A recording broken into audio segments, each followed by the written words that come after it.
Tonight, tens of thousands of dollars are going to helping the victims of violent crimes heal. And for most of those victims, that journey starts at the Albuquerque Family Advocacy Center. And thanks to that grant money, part of the center has a whole new look. Our Julie Frindak introduces us to one of the people helping to make those upgrades possible and their very personal reason behind all that effort. Among the pollinator plants and the resident roadrunner. So this is greenhouse 1. Is Dan Humble's office view. 80% of my time my office is outdoors, so I love it. Humbles is a horticulturalist in Albuquerque's Parks and Recreation Department. I've been doing this for, almost 40 years now. Feeding the passion he found for it when he was a kid.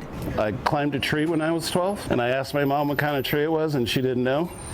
So she sent me to the library, and I learned that it was a sycamore tree, and I've kind of been learning ever since. His crew's main responsibility is planting around city parks and taking care of plants at the Sunport and City Hall. But he recently signed on to a new project at Albuquerque's Family Advocacy Center. It serves victims of domestic violence and sexual assault, survivors of homicide, and others going through personal tragedies. The state's Crime Victim Reparation Commission recently awarded about $70,000 for a lobby remodel. Plants, hand-picked by Humbles, included. Things like peace lilies, which represent hope and rebirth, eucalyptus, which have an awesome healing smell to them and a fragrance, aloe vera, which is actually one of our more native species. Humbles understands more than just the plants. He understands the healing journey, too. Hillary Humbles, she was my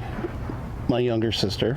He lost her to violence in 2017. She was very talented. She was an incredible artist, had a heart of gold, and was just a decent person all around. Dan says he and his family visited the Family Advocacy Center many times, and the advocates became more like family, even after his sister's case went cold. They really fought for us, to get information from the DA and the detectives investigating the case.